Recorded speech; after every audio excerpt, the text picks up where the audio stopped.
राधे राधे मेरे प्यारे भाइयों बहनों माताओं व बंधुओं।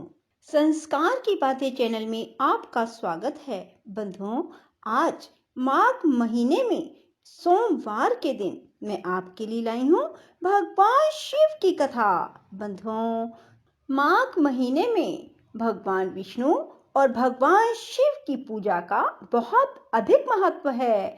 बंधुओं, जो मनुष्य भी माघ के महीने में भगवान शिव और भगवान विष्णु की पूजा आराधना करते हैं, भगवान शिव और भगवान विष्णु की कथाएं सुनते हैं, उनके यहाँ किसी प्रकार की कोई कमी नहीं रहती। भगवान शिव और भगवान विष्णु की कृपा उन पर सारी जिंदगी बनी रहती है। बंधुओं, यदि आपने हमारे चैनल को अब तक सब्सक्राइब नहीं किया तो जरूर करें और बेल आइकन दबाना ना भूलें, ताकि आपको हमारी आने वाली सभी वीडियोस की जानकारी सबसे पहले हो सके।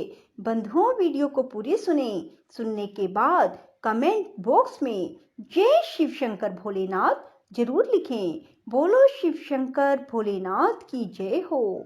लक्ष्मी सहित भगवान विष्णु शंभू के पास हाथ जोड़कर खड़े हुए और बोले, देव देव महादेव दया सागर प्रभो तात, आप संपूर्ण जगत के पिता हैं और सती देवी सबकी माता है। आप दोनों सत्पुरुषों के कल्याण और दुष्टों के दमन के लिए सदा लीला पूर्वक अवतार ग्रहण करते हैं। यह सनातन श्रुति का कथन है। आप चिकने नील अंजन के समान शोभा वाली सती के साथ जिस प्रकार शोभा पा रहे हैं, मैं उससे उल्टे लक्ष्मी जी के साथ शोभा पा रहा हूँ। अर्थात सती नीलवर्णा तथा आप गौरवर्ण हैं, उससे उल्टे मैं नीलवर्ण तथा लक्ष्मी गौरवर्णा है। नारद, मैं देवी सती के पास आकर ग्रह सूत्रोक्त विधि से विस्तार पूर्वक सारा अग्नि कार्य कराने लगा। मुझ आचार्य तथा ब्राह्मणों की आज्ञा से शिवा और शिव ने बड़े हर्ष के साथ विधि पूर्वक अग्नि की परिक्रमा की। उस समय वहां बड़ा अद्भुत उत्सव मनाया गया। गाजे बाजे और नृत्य के साथ होने वाला वह उत्सव सबको बड़ा सुखद जान पड़ा। इसके बाद भगवान विष्णु बोले, सदाशिव, मैं आपकी आज्ञा से यहाँ शिव तत्व का वर्णन करता हूँ। समस्त देवता दूसरे दूसरे मुनि अपने मन को एकाग्र करके इस विषय को सुने। भगवान, आप प्रधान और अप्रधान हैं, आपके अनेक भाग हैं, फिर भी आप भाग रहित हैं। ज्योतिर्मय स्वरूप वाले आप परमेश्वर के ही हम तीनों देवता अंश हैं। आप कौन, मैं कौन और ब्रह्मा कौन है? आप परमात्मा के ही ये तीन अंश हैं, जो सृष्टि पालन और संहार करने के कारण एक दूसरे से भिन्न प्रतीत होते हैं। आप अपने स्वरूप का चिंतन कीजिए। आपने स्वयं ही लीला पूर्वक शरीर धारण किया है। आप निर्गुण ब्रह्म रूप से एक हैं। आप ही सगुण ब्रह्म हैं। हम ब्रह्मा विष्णु रुद्र तीनों आपके अंश हैं। जैसे एक ही शरीर के भिन्न भिन्न अवयव मस्तक गिरवा आदि नाम धारण करते हैं, तथापि उस शरीर से भिन्न नहीं है, उसी प्रकार हम तीनों अंश आप परमेश्वर के ही अंग हैं, जो ज्योतिर्मय आकाश के समान सर्वव्यापी एवं निर्लेप स्वयं ही अपना धाम पुराण कुटस्थ अव्यक्त अनंत नित्य तथा दीर्घ आदि विशेषणों से रहित निर्विशेष ब्रह्म है। वही आप शिव हैं। आप ही सब कुछ हैं। ब्रह्मा जी कहते हैं, मुनीश्वर, भगवान विष्णु की यह बात सुनकर महादेव जी बड़े प्रसन्न हुए। इसके बाद उस विवाह यज्ञ के स्वामी परमेश्वर शिव प्रसन्न हो लौकिकी गति का आश्रय ले हाथ जोड़कर खड़े हुए मुझ ब्रह्मा से प्रेम पूर्वक बोले। शिव ने कहा, ब्रह्मन, आपने सारा वैवाहिक कार्य अच्छी तरह संपन्न करा दिया। अब मैं प्रसन्न हूँ। आप मेरे आचार्य हैं। बताइए, आपको क्या दक्षिणा दूं? सूर्य ज्येष्ठ, आप उस दक्षिणा को मांगिए।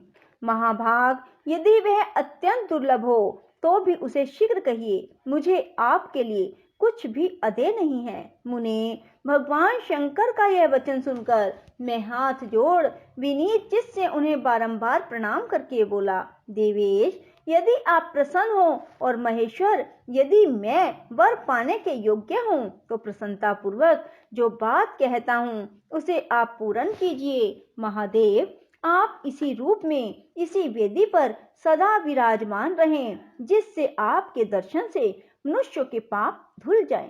चंद्रशेखर, आपका सानिध्य होने से मैं इस वेदी के समीप आश्रम बनाकर तपस्या करूं, यह मेरी अभिलाषा है।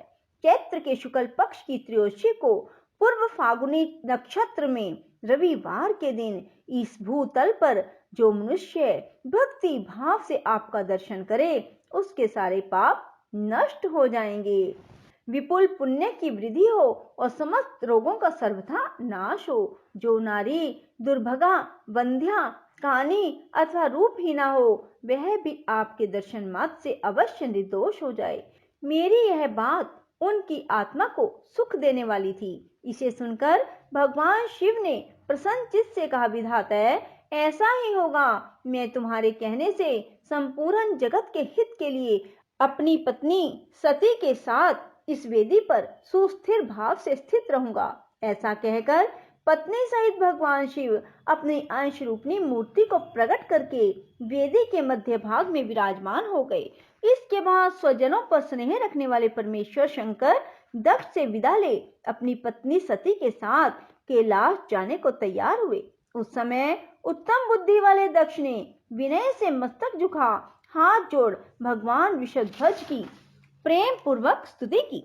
फिर श्री विष्णु आदि समस्त देवताओं, मुनियों और शिव गणों ने नमस्कार पूर्वक नाना प्रकार की स्तुति करके बड़े आनंद से जय जयकार किया। इसके बाद दक्ष की आज्ञा से भगवान शिव ने प्रसन्नता पूर्वक सती को वृषभ की पीठ पर बिठाया और स्वयं भी उस पर आरूढ़ हो वे प्रभु हिमालय पर्वत की ओर चले। भगवान शंकर के समीप वृषभ पर बैठी हुई सुंदर दांत और मनोहर हास वाली सती अपने नील श्याम वर्ण के कारण चंद्रमा में नीली रेखा के समान शोभा पा रही थी। उस समय उन नव दंपति की शोभा देख श्री विष्णु आदि समस्त देवता, मरीचि आदि महर्षि, दूसरे लोग ठगे से रह गए, हिल डुल भी ना सके और दक्ष भी मोहित हो गए। इसके बाद कोई बाजे बजाने लगे, दूसरे लोग मधुर स्वर से गीत गाने लगे। कितने ही लोग प्रसन्नता पूर्वक शिव के कल्याण में उज्जवल यश का गान करते हुए उनके पीछे पीछे चले। भगवान शंकर ने बीच रास्ते से दक्ष को प्रसन्नता पूर्वक लौटा दिया और स्वयं प्रेमाकुल हो प्रमथ गणों के साथ अपने धाम को जा पहुंचे। यद्यपि भगवान शिव ने विष्णु आदि देवताओं को भी विदा कर दिया तो भी वे बड़ी प्रसन्नता और भक्ति के साथ पुनः उनके साथ हो लिए। उन सब देवताओं, प्रमथ गणों और अपनी पत्नी सती के साथ हर्ष भरे शंभु हिमालय पर्वत से सुशोभित अपने कैलाश धाम में जा पहुंचे। वहां जाकर उन्होंने देवताओं, मुनियों, दूसरे लोगों का बहुत आदर सम्मान करके प्रसन्नता पूर्वक उन्हें विदा किया। शंभु की आज्ञा ले वे विष्णु आदि सब देवता तथा मुनि नमस्कार और स्तुति करके मुख पर प्रसन्नता की छाप लिए अपने अपने धाम को चले गए। सदाशिव चिंतन करने वाले भगवान शिव भी अत्यंत आनंदित हो हिमालय के शिखर पर रहकर अपनी पत्नी दक्ष कन्या सती के साथ विहार करने लगे। सूत जी कहते हैं, मुनियों, पूर्व काल में स्वयंभू मनवंतर में भगवान शंकर और सती का जिस प्रकार विवाह हुआ वह सारा प्रसंग मैंने तुम्हें सुनाया। जो विवाह काल में यज्ञ में किसी भी शुभ कार्य के आरंभ में भगवान शंकर की पूजा करके शांत चित्त से इस कथा को सुनता है उसका सारा कर्म वैवाहिक आयोजन बिना किसी विघ्न बाधा के पूर्ण होता है और दूसरे शुभ कर्म भी सदा निर्विघ्न पूर्ण होते हैं। इस शुभ उपाख्यान को प्रेम पूर्वक सुनकर विवाहित होने वाली कन्या भी सुख, सौभाग्य, सुशीलता और सदाचार आदि सद्गुणों से संपन्न साध्वी स्त्री और पुत्रवती होती है। बोलो शिव शंकर भोलेनाथ की जय हो। राधे राधे, जय श्री कृष्णा। बंधुओं, यदि आपको हमारी वीडियो पसंद आए तो इसे लाइक करें और शेयर भी जरूर करें। धन्यवाद।